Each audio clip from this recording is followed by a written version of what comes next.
This is where it starts, not in a back alley, but in a well-lit kitchen.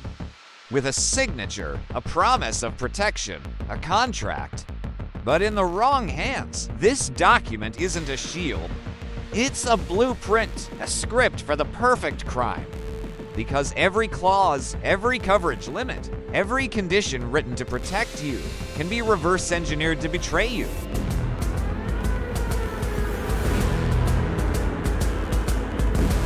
Our first script is a classic, a tale of greed written in the fine print of a life insurance policy.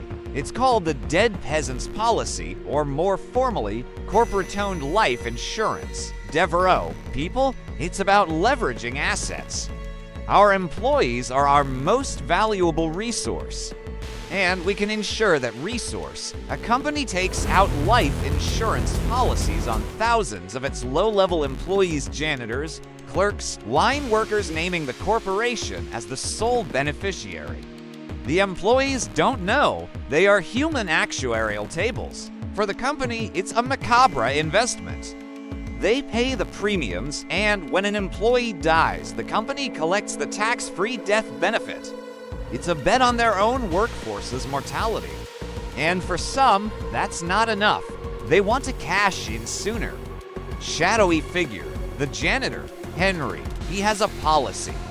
A big one. He's also got a nephew with a gambling problem. We can make an introduction. The crime script here is one of moral hazard. The company, or a corrupt individual within it, now has a financial incentive for Henry to die. The policy has created a perverse alignment of interests. In the most extreme, fictionalized but legally precedented cases, this has led to sabotage or the strategic targeting of ill employees. The policy was a script for security. It became a script for financial speculation on human life. The victim? The dignity of the employee, reduced to a line item. The cost? A systemic erosion of trust, where the very institution that provides your paycheck sees a greater value in your death than your life. Our second script turns a property insurance policy into a strategic exit plan. For a failing business, the premiums can feel like a waste of money.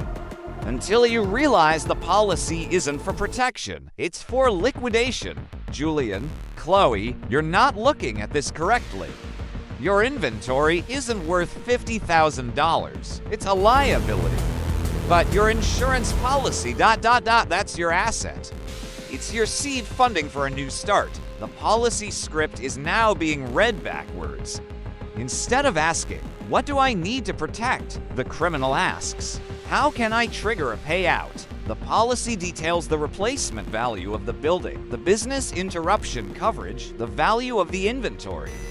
It provides the target number. The insurance company is suspicious. They send a fire cause and origin expert, a veteran investigator named Grace Wu to camera. They follow a script, so we follow the evidence. They read the policy to see what pays out. We read the fire to see what doesn't add up. The policy told them what to burn. The ashes tell us how. Chloe and Julian are caught. The policy they saw as a golden ticket became the key piece of evidence in their conviction. It defined their motive. The victim here is every other small business owner in the area whose premiums will rise to cover the loss, and the community that loses a storefront to a calculated act of destruction. Our third script is the most modern and most scalable. It doesn't require fire or force. It requires understanding of a different language, medical billing codes. The insurance policy here is not a physical document, but a digital promise to pay for specific, coded services. This is the phantom patient scam. The criminal, often a corrupt medical professional, treats the insurance system's own rule book as a cheat code. They know which codes are lucrative and which are poorly audited. They know the thresholds that trigger automatic payment versus manual review. The script is brutally efficient. They are not treating patients. They are playing a video game, and the high score is a bank balance. The victims are twofold.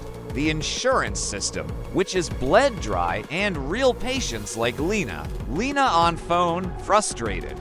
What do you mean? I've maxed out my benefits. I haven't been to a physical therapist in years. Her medical identity, her financial health, has been hijacked by a ghost. The policy designed to care for her has been weaponized against her.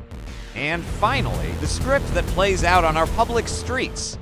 This one turns an auto insurance policy into a screenplay for a theatrical production. Video. A ringleader, Marco, addresses his cast, a group of drivers and passengers. Marco, listen up. The script is simple. Act 1. The swoop and squat. We box in the mark. Act 2. The impact, minor but convincing. Act 3. The injury, whiplash, back pain, the works. You know your lines. They don't just stage a crash, they stage the aftermath. They know that under personal injury protection PIP in their policy, they can claim soft tissue injuries that are hard to disprove. They have relationships with lawyers and chiropractors who are ready to play their supporting roles, billing for months of treatment. The investigator, a data scientist as much as a detective, sees the script for what it is. The criminals were clever, but they were predictable.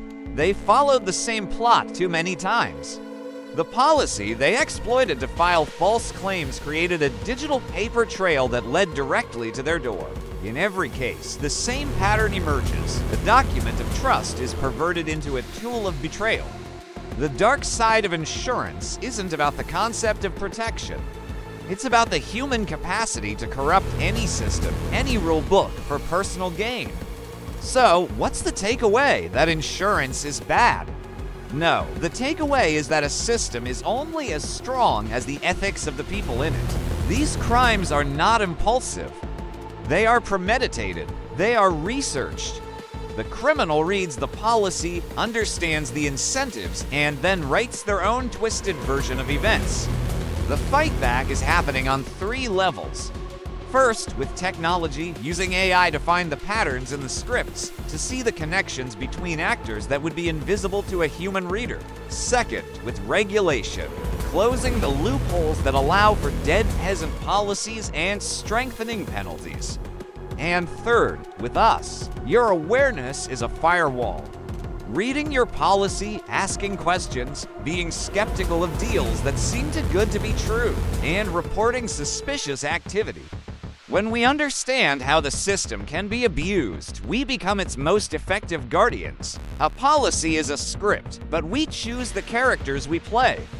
We can be the hero who protects the system, or the villain who seeks to destroy it for personal gain.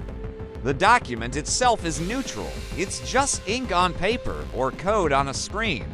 The darkness isn't in the policy. It's in the intention of the person who holds it. The script is written, but the ending is up to us. If you have any information about insurance fraud, you can report it anonymously to the National Insurance Crime Bureau. Share this video to spread awareness. Knowledge is the first step toward protection.